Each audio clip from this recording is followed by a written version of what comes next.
August is day 10, 2026. My name is Ayo Makinde. You're welcome to the program, Sunrise Daily. It's 26 degrees here in Lagos. Good morning, Ayo. How are you? How are you doing? How is our country treating you? First of all, let's get that out of the way. Kela, can you just relax and just introduce yourself first, then we'll go into the program. Okay, let's start the program first. Then we can now be continuing. Okay. Well, it's 24 degrees here in the nation's capital. Good morning. Welcome to your daily dose of sunshine. It's a sunny day here in the nation's capital. I'm Kayla Megwa, and I'm asking Aya how the country is treating him. Because Nigeria seems to be very overwhelming. You can't leave this country for 24 hours. When you come back, everything has happened. I think we're starting the show today, and we're going to have a conversation with the commandant of the NSCDC in a moment. But just so we can situate this conversation, during the week, that was last week, we came across this video and it was trending online. Everybody's been talking about this video, and it has to do with the bridge. This bridge is at the Alakija bridge. And when we started looking at this video, I think at first, Ayo, not being an engineer or anything, I didn't quite understand what was going on. But then I started looking a little closer, and it turned out that the bridge was being chipped at. So I called a few people who are engineers and I said, what's happening here? Are they selling the bits of the cement? What's going on? And I said, no. What they're doing is they're chipping at the bridge so they can pull out the reinforcements. Now, we've been talking about vandalism on this program for years. We've been talking about it. Now, when it gets to the point where a bridge is being chipped at, so people can take whatever reinforcements from there to sell for whatever. This is no more hunger in the land. You are a murderer. You are a murderer, and you should be in jail.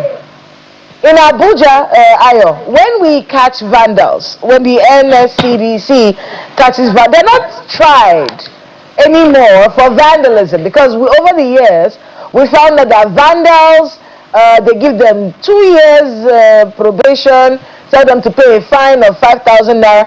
No. The FCT minister decided to change all of that. Change it to attempted murder and economic sabotage. That's what they're tried for now. So you don't pay a fine and leave for something like this. Ayo, if we went back 2 years, 3 years, and we took this program 2 or 3 years ago and we played it again, a program on vandalism, we can actually just go home and play the same thing today. It will still be valid today. And why am I saying this? No, they're not listening. The people that were trying to appeal to their conscience are not listening. They are hell-bent on destroying our country. These are the enemies of our country. We do need to start situating this problem as it truly is. The enemies of our country have decided that our taxpayer money that was used to build bridges doesn't matter. They are hungry. The land is hard. So because of that, we should all die. The bridge should collapse. Although the Lagos State Governor has stated very clearly that this has not affected the structure of the bridge, hasn't affected the safety of the Alakija bridge. But it could. If they continued, it would. So let us start, let's move the conversation further. Ayo, I'm no more appealing to anybody's conscience anymore. You've decided that you are a criminal.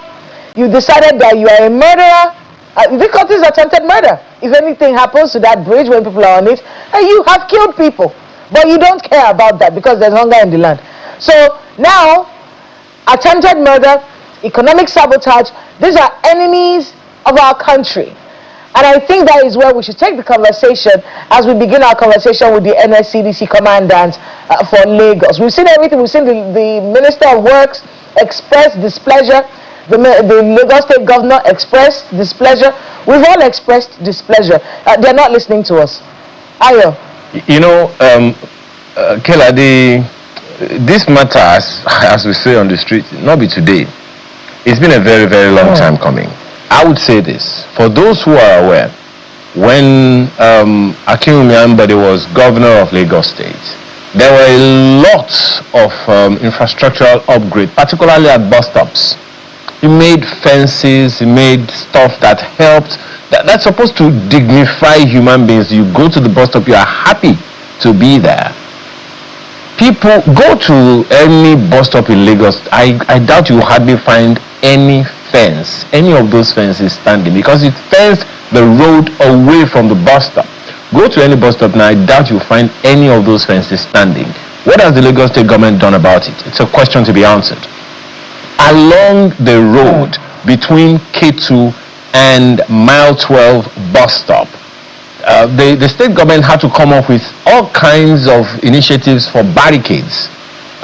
First of all, it was low, just a curb. Downfall buses would climb over it. After some time, they made something higher. They were still vandalizing until now. They built something so high. No. It is a fence. And that is standing. But guess what people are now doing?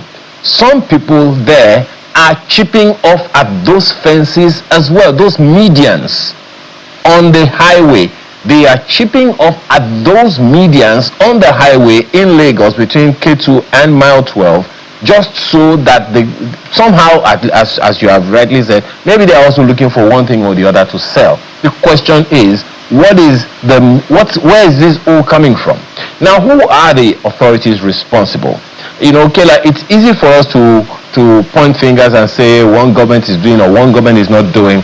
The NSCDC has a responsibility, there is no doubt about it. The Federal Roads Maintenance Agency should be asking and answering questions as well. Of course, thankfully, the Ministry of Transportation is already, the Ministry of Works, Federal Ministry of Works is already doing something, is already putting word out. And then the Ministry of Works in Lagos State is also, answering some questions along this path. The question is, why is all this happening? And as I said, these things are historic. They date way back. Even in the military era, there were some median, some reinforcement, metal or aluminum reinforcements on the bridge between Ikodu Road and what was then known as Western Avenue. People will go on those railings, on those bridges, and remove all the aluminum on that bridge, remove all, and use them to make hangers, and they go and sell. And guess what? We buy. So I don't know what government is going to do about this one. And what's interesting for context, people should know that this Alakija bus stop that we're talking about, this Alakija area, the bridge is not so old. That I can say. Because I lived in Festac at some point, and there was no bridge at that time when I lived in that area. It is between Mile 12 on the way to Badagry. Now, that road, is it as well monitored as other parts of Lagos City that has all the eyeballs and eardrums? Don't forget, Kayla, that this is the same road that people will tell you that when they are going out of the country, they meet checkpoints in their tents, as in several tents before they get to the international border. How come these things are happening and no one is looking? Don't also forget that recently, when the Commissioner for Environment and Water Resources in Lagos, went under the bridges of the Opebi Ojota bridge that's just been constructed, there are people living under that bridge. And there are people living under several bridges in Lagos. So when these things are happening, you won't even know because people live there. So let's hope that now that Lagos State government is paying this kind of attention, first of all, they will reinforce what it has been. Of course, there is no structural damage from what we can see, but the reinforcement needs to return. They say they have arrested 27 people. Who are these people? Where are they coming from?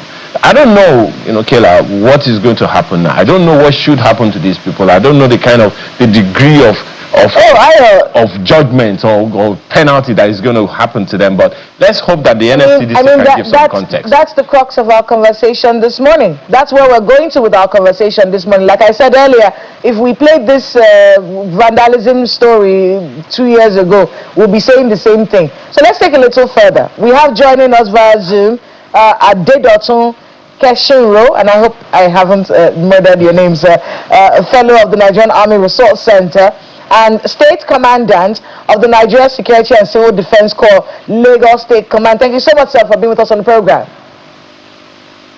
Thank you so much. All right. So let's begin with what has happened. Just give us an update. The people who committed this crime at the Alakija bridge, have they been arrested? How many have been arrested? And what are they being charged for? Can you please come again? I can't hear you properly. The people who committed this crime at the Alakija bridge, have there been any arrests made? And what are they being charged for?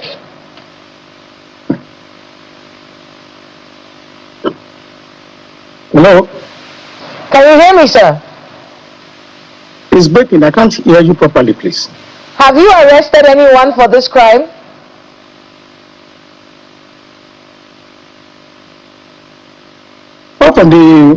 Thank you so much. If I can come in like that, because I didn't hear the question properly, but I can infer what you are trying to ask me.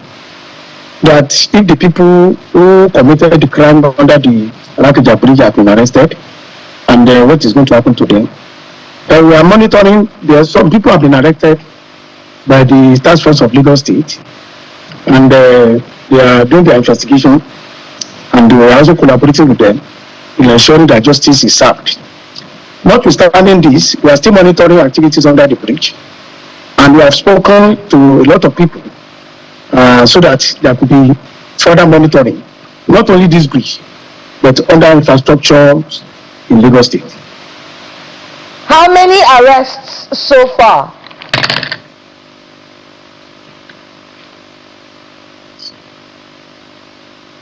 Please, can you come again? I can't, it is breaking. I can't hear you properly. I think maybe we should work on that audio so we can hear him properly. Maybe we'll get back to him in a bit so he can hear us properly. But if you can hear me, Commandant, I'm saying how many people have been arrested and what is the charge? What are they charged for?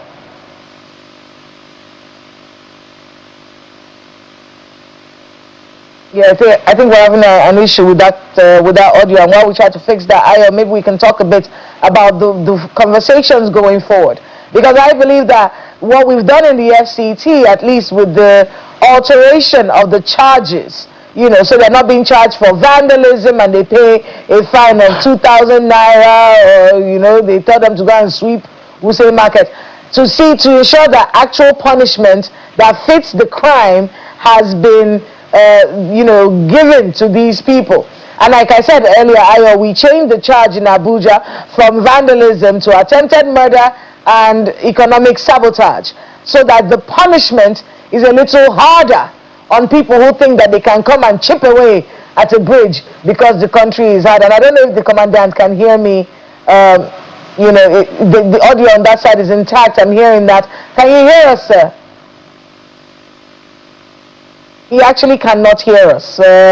Okay, so let's see if we can sort that out. Ayo, talk to us a bit about what you're thinking about when it comes to this sort of infrastructure. Another conversation, Ayo, is about the things that we use for infrastructure. Let me give you an example. In the FCT, our manhole covers and whatnot, because they're made of materials that can be reused. And then the Panteka market was the hub at the time for this sorts of crime and criminality. So what we started talking about is how we can use materials that cannot be smelted. So if we're making manhole covers, do something that when they put it in the fire, it evaporates. That way you don't have infrastructure that is made of things that can be stolen. Maybe some kind of way of adjusting to the fact that we're dealing with a lot of people who do not care about the safety of Nigerians.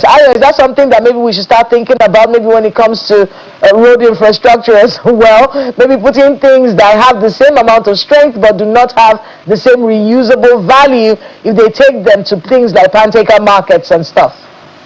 Well, I think part of the issue would be, reusability or recycling is a culture that should be sustained. I don't know, really. It's a question for engineers and the rest of them to answer. I don't know, Mr. Kashiro, I don't know if the audio is good on this side. I can hear you. You can hear me very well? Yes, I can hear you. Thank you. So the question my colleague was asking was, how many people, to the best of your knowledge, have been arrested, and what is the charge against them? About 20-something people have been arrested. The investigation is still ongoing, and because we need to have credible evidence to pin to them so that there could be proper prosecution based on the evidence collected from them. So currently, I will not be able to give you any information regarding that until when the process is concluded. Well, a statement from the Lagos State government, particularly the Commissioner for the Environment and Water Resources, names 27 people. But can you confirm what the charge is? What's the charge against them? What are they being charged for? I can't confirm that correctly. Okay. All right. Now, I usually raise questions around prevention as opposed to proactive action as opposed to reactive action. I checked the books, Commandant, just a second. I checked the books and I found out that one of the critical, in fact, on the website of your organization, NSCDC, the number one function of the NSCDC is protection of national infrastructure such as these bridges that we're talking about. Is it that the NSCDC is limited in human capacity to be able to do these things? How frequently does your organization go around to monitor these things so that we can prevent as opposed to react to them? Well, that has been our focus because prevention is cheaper and it is going to save a lot of cost for us. And because of that, we adopted a process where we involved all the stakeholders in the protection of this critical national asset and infrastructure in Lagos. Because of the fact that it is impossible to deploy personnel to monitor the enormity of this critical asset in Lagos.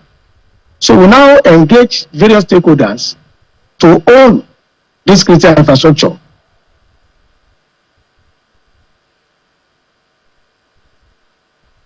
All right. I hope we still have you, Mr. Akeshinro. It will be important for many people listening and watching you right now to know exactly which agencies your organization, your commission has engaged in this collaboration that you are insinuating. Because the question a number of people will be asking is if they have been engaged. I just reeled out a number of situations and circumstances all across the state where these infrastructure are being damaged.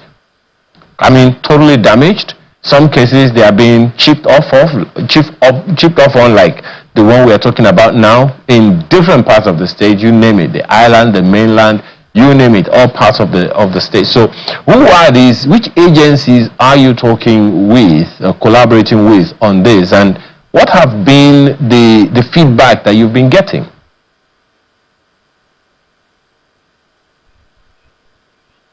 Oh dear. I guess we may have to hopefully get him back, Kayla.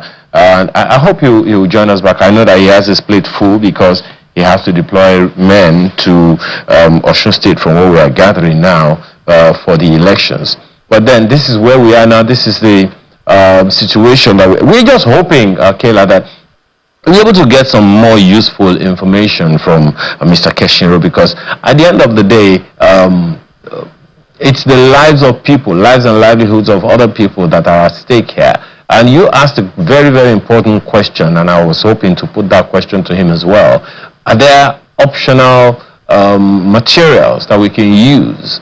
You know, he's also with the Nigerian Army Resource Center, which we should also be able to give us some perspectives that will be helpful in understanding what is going on here, because as I said, it's a historic issue. It's something that's been happening for many, many years. Whether or not we've been able to arrest the trend, that's another conversation altogether, Kayla. We were able to get him back, even though, you know, we've been having issues with the audio and having him frozen right now. So these are the things. Like I said earlier, we have to move the conversation away from what we've been saying, Ayo. we've been appealing to the conscience of people, trying to talk to them, or do the right thing. Come on, this infrastructure belongs to all of us. It's our money, it's our taxes. You know, we've tried that. It's not working. They're not listening to us. These criminals are not listening to us. They will do all kinds of crimes under the guise that the country is hard and there's hunger in the land. So because of that, I think the conversation needs to move forward. So issues that need to be brought up. What are they charged for? Are we going through the same route of charging people for vandalism? The punishment is not much. You understand? It's not very heavy. It doesn't deter people from committing these crimes. I've been in a court, I've been in a mobile court where they were trying vandals who stole rail tracks. And after the trial, the punishment was 2,000 naira and to go and sweep Wuse Market. I would never forget when I heard this thing. I couldn't believe it. Something that can affect the lives of people and cause us to die. They are being punished by telling them to go and sweep somewhere. No. So changing that punishment, changing what they are being charged. I can see him on the screen again. Mr. Keshiro, can you hear me? I don't think he can. Maybe you can try on your side. Try on your side to see if he can hear you. Well, okay. Well, I understand. Well, Mr. Keshiro, are you there? Mr. Keshiro, are you there? Yes, I'm back. Yes, I'm back. Welcome. Okay. So many questions that we're still asking you, Mr. Keshiro, about this whole situation. My colleague raised an issue the other time about, first of all, let's speak to the last one that he raised, which is the deterrence given to anyone who is found guilty. Maybe you should tell us, what are the experiences that you have been having? How many, cumulatively, if you can hazard a guess, how many people in Lagos, where you serve, have been arrested for vandalism in particular? And what are the challenges you are having in monitoring the infrastructure in Lagos State? Thank you so much. We have had a lot of arrests, and so many people have been prosecuted and convicted. And there are so many cases going on in court presently. Can you give us a number for the arrests? My apologies. Can you give us a number of the arrests over the years? What number of years and the number of cases in court? Okay, since I got to Lagos here at the state commandant, we have made over 35 arrests of suspects who were caught vandalizing critical asset and infrastructure. So we have gotten some convictions, and some of the cases are still in court. I won't be able to give you a definite figure now, but I'm just telling you that we are making progress regarding this currently. And the challenges we are having is just that Lagos is a very big place. It is impossible to deploy personnel to monitor everywhere in Lagos without the support of the citizens. And that is why we have had series of engagement with citizens so that they can take ownership of this critical asset. To date, in Lagos, we have had about 56 community engagements cutting across every nook and cranny of Lagos State. And this is yielding results because we are getting information on a regular basis from various communities, CDA, CDS, market women, market men, religious institutions, the youth, telling us exactly what they are observing, because based on our community engagement, we have been able to unlock so many things to them, which they are already cooperating with us on. So we are making progress in this. In fact, when this Alakija bridge issue came up, I was surprised because we have been receiving a series of information from people when they suspect anything going on. And we visited the place, and we see that there are so many hoodlums sleeping under the bridge. And going forward, we still continue to monitor and ensure that we reduce the incidents of this nature. Well, my colleague Kela also raised the issue of punitive measures. She was in court when there was a judgment made against people who were vandalizing public property, and the penalty was some slap on the wrist. I don't even know if I should call it slap, because they were charged 2,000 naira and community service. Do you think, is that part of the law? What are the punitive measures, for instance, that the law prescribes for vandalism? Do you think it needs adjustments? Is this one of the challenges you are having as a commission? The issue of vandalization falls under the jurisdiction of the Federal High Court. When we make arrests, we charge suspect to Federal High Court. The laws are very clear, and it is not our responsibility to give punishment to offenders. Our own is to arrest. When we have credible evidence, we charge them to court.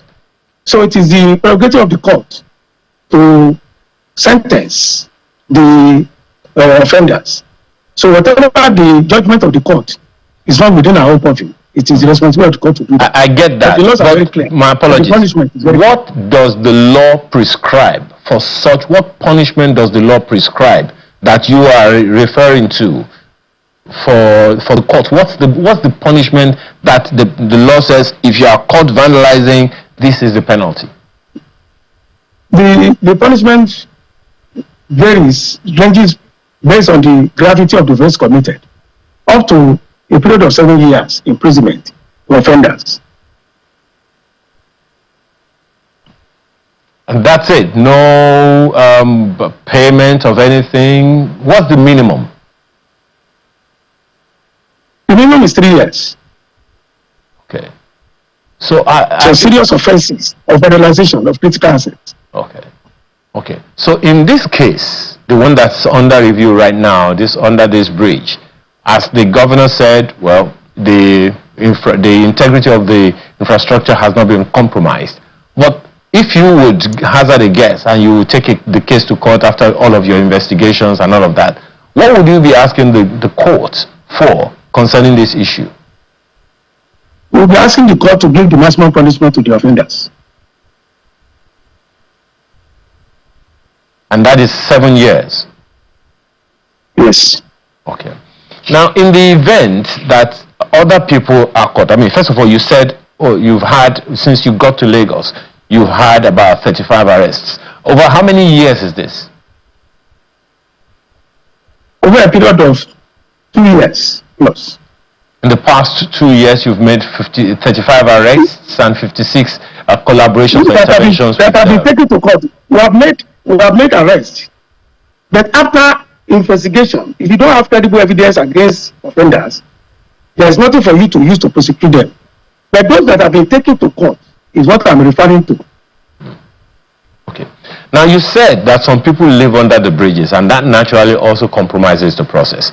In your opinion, yes, is it time for us to be evacuating? Do you think it will help for any government or any state to evacuate people from living under the bridges so that they do not compromise this infrastructure? Exactly, it is important. It is important. People will not be living under the bridges because a lot of criminal activities is being perpetrated under it. Apart from the vandalization of critical assets, a lot of other things happen by the people sleeping under the bridge. So evacuating them is very important for us to be able to have improvement in our security provisions in the state. What you said you were collaborating with agencies in Lagos. What other agencies are you collaborating with? There are those who would also be wondering, since this is okay, just go ahead, answer that question first. All the security agencies in Lagos. We are collaborating with all the security agencies, and even non-security agencies, we are also collaborating with them, who have role to play in ensuring that we improve on the protection of the critical asset and infrastructure. Like the Scrap Dealers Association of Lagos, we have been collaborating with them because they are the ones that are buying this scrap from all these scavengers. So as a result of that, we brought them in to ensure that they should not be buying vandalized products. And we have had improvement in the conduct of all these scrap dealers in Lagos. Truthfully speaking, Mr. Keshinro, do you think we have a system that is strong enough to deter people from vandalizing public property, particularly in Lagos? Yes, the system is continuous monitoring, and punishment for offenders. So, and that is happening in Lagos. But you already said now people that people will naturally want to commit crime, but the responsibility is to make sure that we do not allow them to commit this crime. And when they commit, they are investigated, taken to court, and punished for these offenses. But you also said now that you've made a few arrests and we are still having this report. So the question some people will be asking you right now is, if the law is strong, the measures, the punitive measures are strong enough and enough to deter people. And so question would then be, how come we still have all these cases, happening all over the state? And particularly for metal scraps. Kayla was just talking about some manholes even being removed in some parts of Abuja. In Lagos, that is also happening. So if the law is strong enough and the measures are punitive enough, how come this is still happening? Doesn't this look like the deterrence is not strong enough to keep people away? So maybe the deterrence is strong enough. There are some people that will naturally want to commit crime. So, and that is why we are insisting in order to stop them from committing crime. And when they commit crime, for us to arrest them and take them to court for punishment. Okay. You spoke about community leaders. We have to go now, but you spoke about community leaders the other time. What kind of feedback are you getting from the communities? How do people report these things to the NSCDC in Lagos? They report to us regularly through phone calls, through contact with our various divisions and area commands, through various cells of the corps. So we receive feedback from them on a regular basis, and when they suspect anything, because before, they may not know that it is part of their own responsibility to protect this critical asset. So we let them know all these things and make them to collaborate with us, to be close to us, so that they can be free with us to give us information when necessary. And we have been receiving regular feedback from them. How do people reach you? Lastly, how do people reach the NSCDC? Is it through your website or your phone call? What number do they call? Can they find that number on your website or your social media handles? How do people reach you? Even those who are just casually noticing things along the way. Yes, there are two ways we told them during the series of community engagement that they can reach us. They can reach us through the toll-free line of Lagos State, which is 112. We have our officers at the center there. When they make call to that place, the matter is escalated to us so that there can be adequate response on time. Apart from that, we can also be reached through our various divisional offices with their phone numbers and through our area commands and through the commands PRO, which is on 08163597310. So these are the ways by which we have, and my own number too, I've been receiving calls from various stakeholders across the state when there is any issue to be reported. So there are so many numbers from the divisions, from the area commands, and at the command level, and through the 112, which is the Lagos State toll-free line. And we have been receiving feedback on all of these sources. Is your website also useful in this regard? This is Lagos State. It is useful if people can get across through our website at the national headquarters. Okay, I'm trying to get to the website. Okay, nscdc.gov.ng. Is that your website? Yes. Okay. Thank you so much for your time this morning. Adelotun Keshiro, Fellow Nigerian Army Resource Center and State Commandant, NSCDC, Lagos State Command. We appreciate your time this morning. Thank you for having me.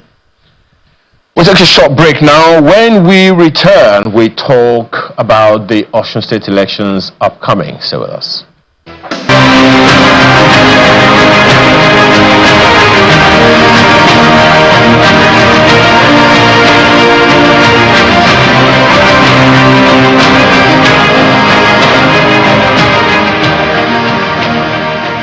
Shifting gears right now to the Osun State governorship election that's scheduled for Saturday, August the 15th this year. Security deployment has been at the top of the agenda. The Nigerian police is sending 15,000 personnel Now that deployment includes regular police, police mobile force, and other specialized units.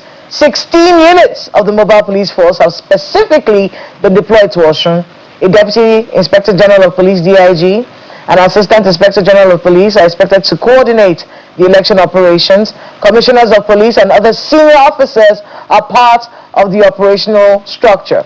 The army is also going to be there. Army troops have been deployed in support of the election security architecture. Now, the army has specifically directed the troops to remain politically neutral and not interfere with voting at polling units, except where their intervention becomes necessary to deal with any security threats. That directive is also covering the avoidance of voter intimidation and maintaining professionalism. The NSCDC, that's the Nigeria Security and Civil Defense Corps, is also part of the election security deployment. There are reports that indicate a substantial number for the NSCDC deployment for the Osun poll, and that's alongside a dedicated election security structure. Now, the NSCDC is also establishing mechanisms to monitor vote buying and other electoral irregularities. Now, the police command structure is very heavy in that place. The Inspector General of Police, Alakija, the overall police leadership. The DIG, Election Security Coordination. The AIG, Election Operations. Commissioner of Police, Samuel Etaifo, specifically assigned to oversee the Osun governorship election. 16 PMF units. Reinforcement for security operations, additional specialized police units and personnel deployed across the state. Now, this is a lot of people for a competition, for a contest. It's a lot. It's a lot. And informed, because over the past few days, we've been hearing so many disappointing stories from Osun states. Killings, attacks when it comes to opposition, suppression, all of these things for a governorship election. We'll get into it. We have a civil rights researcher for Amnesty International Nigeria, Mr. Usman Abba, is our guest this morning. Thank you so much, Usman. All right. Thank you so much for having me today. Fine. I'm glad to be here. Are you worried about Osun? Of course. Everyone is kind of worried. I mean, we even saw yesterday from the APC. Well, the issue has been the APC and the Accord Party, hasn't it? So now we saw from the APO, someone came shot and the little boy was shot. Toby was shot in his mother's shop. And then other stories. This level of violence for this election, do you have fears that we might have a process that may not be free or fair in any way? Okay, so thank you so much. I think what is important for us at Amnesty International is we want to see that free and fair election is held in Osun State. But what we have been seeing so far, we are more concerned that the violence that have been recorded in the past, since the beginning of the year, is really disturbing. For example, the cases that in Elisha where the rally have been affected by guns and all other forms of violence. So at Amnesty International, we want to see situations where the election is conducted fairly, without any bias, without any disruptions by other parties who are involved in the processes or even the state. So what is now more important for us is that we are more concerned of the violence, of the interference, and also the killings that are happening in the past days and even months.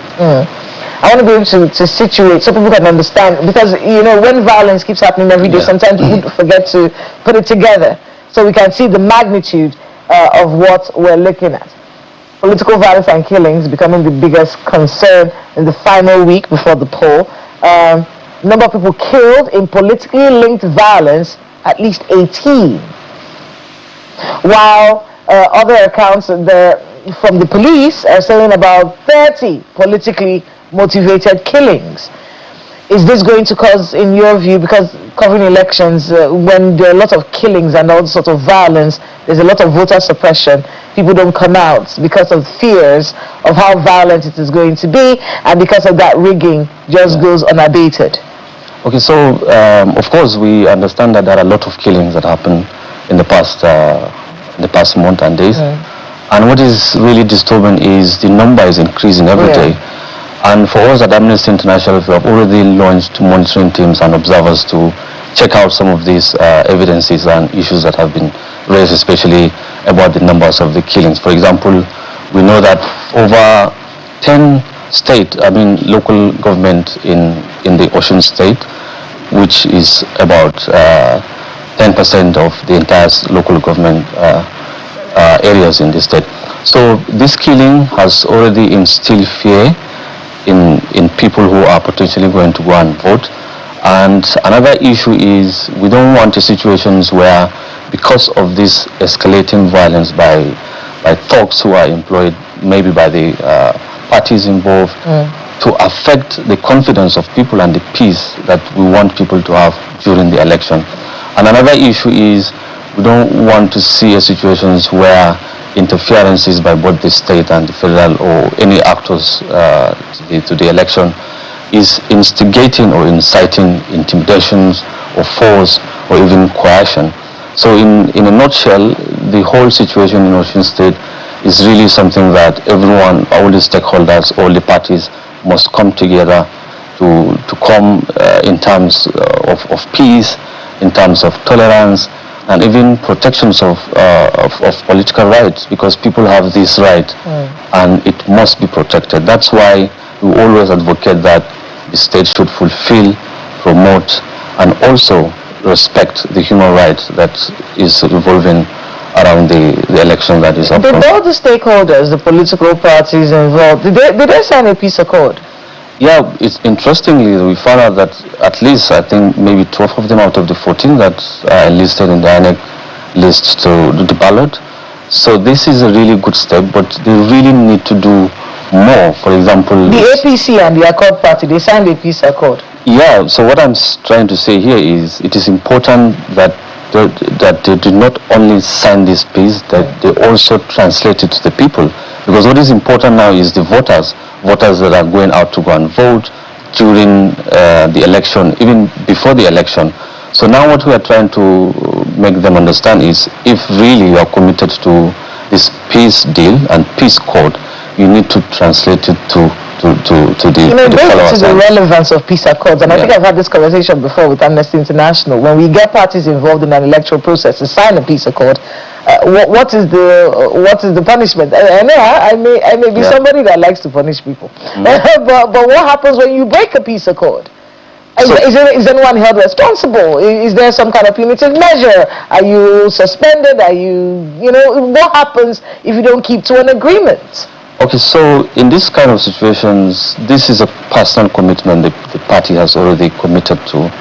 And also we have check agencies like the Electoral Act, which is regulating the processes, the conduct, and even the INEC Commission is also giving guidance on this kind of situation.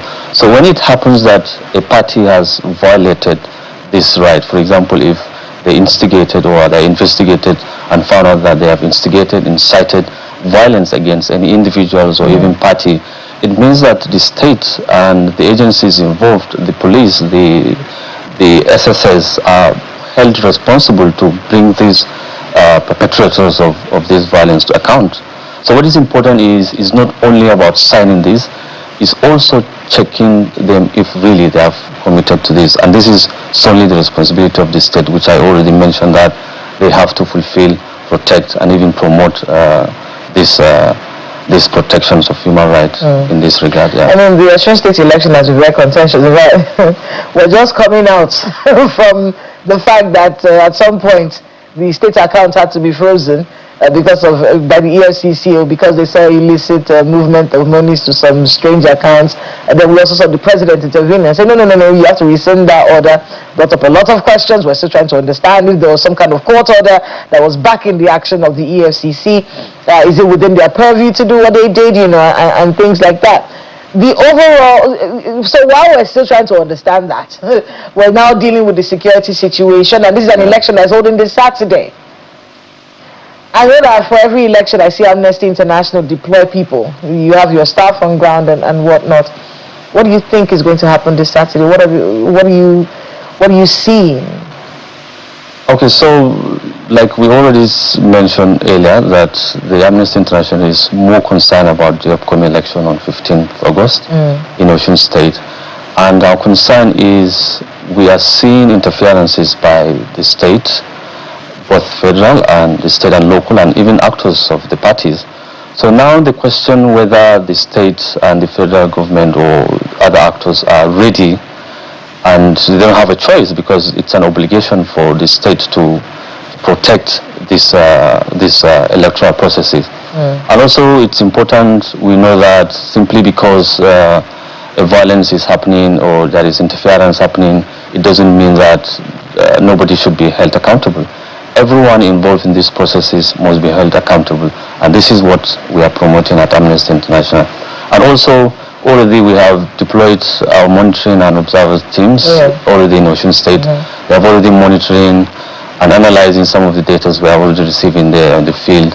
And also on the day of the elections, we are going to have our observers deployed in that place so that we can observe what are some of the misconduct, whether it is excessive force by the state or forces, or whether it is an unnecessary arbitrary arrest, because we already see that there is ongoing arrest, arbitrary arrest, and this will really affect the people's right to go out to vote. Imagine if you hold somebody for more than a week now, it means that he's definitely going to miss the election. So what we are calling on this kind of issue is let them fasten and quicken the charges, or if there is no any charges, the person should be released. I mean, it's a very interesting one. Look at the amount of people being deployed for this election. It looks like we're going to war. It feels like a deployment to fight insurgency. And then, of course, the issue of vote buying, and then the security, and then the arbitrary arrests, and the back and forth mudslinging. Ayo, go ahead with your questions for our guest. Well, thank you, Kayla. Well, Mr. Abba, just a couple of things I'd like to raise very, very quickly. Every time an election of this nature is coming up, whether it's main general elections or off-cycle elections such as this, particularly organized by INEC, issues such as insecurity or, violence and all of that usually come up. We have also heard historically that the voter turnout for Osun elections is usually 35% of the registered voters or less. In what way do you see this current spate of campaigns or noises and all of that? In what ways do you see them affecting the turnout of voters so that we all can be guided? Okay, so for this situation in Osun State, we already see that the campaigns have already started and activities have already kicked off. But what we are recording and the cases we are seeing is violence sweeping across all these places. For example, we have already identified that at least more than, 10 areas that are prone to violence have already recorded violence. So the implication of this is it will affect the peace and the confidence of people who are supposed to go and enjoy their right to vote or participate in the election processes in the beginning and at the end. So now our concern at this moment is if this violence continues to ravage those campaigns and rallies, people will have this thought that it is not time for me to go out. Maybe they are going to risk their life. And for these reasons, we are holding the state accountable, because this is something that they should have protected it, they should have envisioned it, and they should have provided measures in order to protect people against any sort of violence.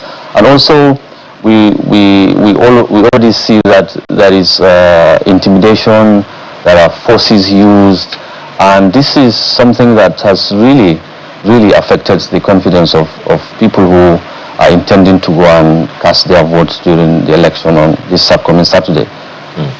Well, in all of these, we're still talking about voter awareness, voter education, voter conviction, and all of that.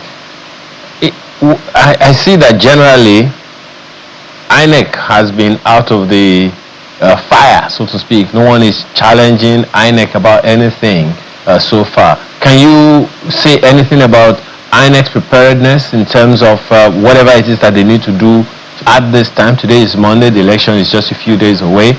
Is there anything that you think INEC should do now to prevent this? And God forbid any violence on election day, what are the things that you would recommend that INEC should do? What are the consequences? Okay, so for these situations, we see INEC as a body that is supposed to be conducting this election on the day of election. And also it is important to know that they must work together with other agencies and institutions so that they can have a free, credible, and transparent conduction of this election. So what is important in this situation is for them to be committed to fairness, transparency, and also to be non-participant to any party that is involved in this election.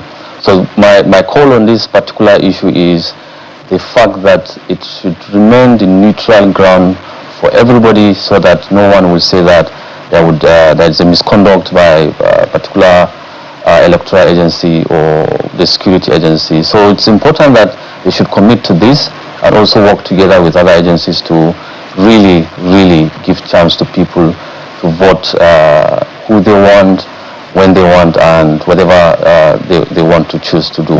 So this is really important for INEC to really consider this. It's a very dicey one, and everyone who's involved in this process has a lot to do. This is a litmus test, really. All these off-cycle elections are a sort of litmus test for what we're going to see come 2027, and that worries me, worries a lot of Nigerians. When the build-up to the election is so violent and so much vitriol and 30 people killed, when you see these things, it makes you wonder about our electoral process and what we've done as a people to our democracy. We've turned it into a do-or-die affair, and then rhetorics out there that make people believe that you have to do anything to get into office. I know that Amnesty International has been worrying about this as well, been talking to political actors, because in this particular matter, it is the political actors that are the problem here. It is not the people. We've educated the people, we've done everything. Now look at us deploying the entire police force, it feels like, to cover a contest between something that's supposed to be a celebration of democracy. It's supposed to be a peaceful, joyful event, but we've turned it into a war. Is there anything that can be done about this picture of how our elections are held in Nigeria, such a violent contest? Okay, so for example, in the beginning, when we see that there is massive deployment of security agency in such election day, it means that something must be checked. For example, we couldn't bring people to come and cast their vote, and they are being surrounded by the military and the police and the army brandishing rifles all across.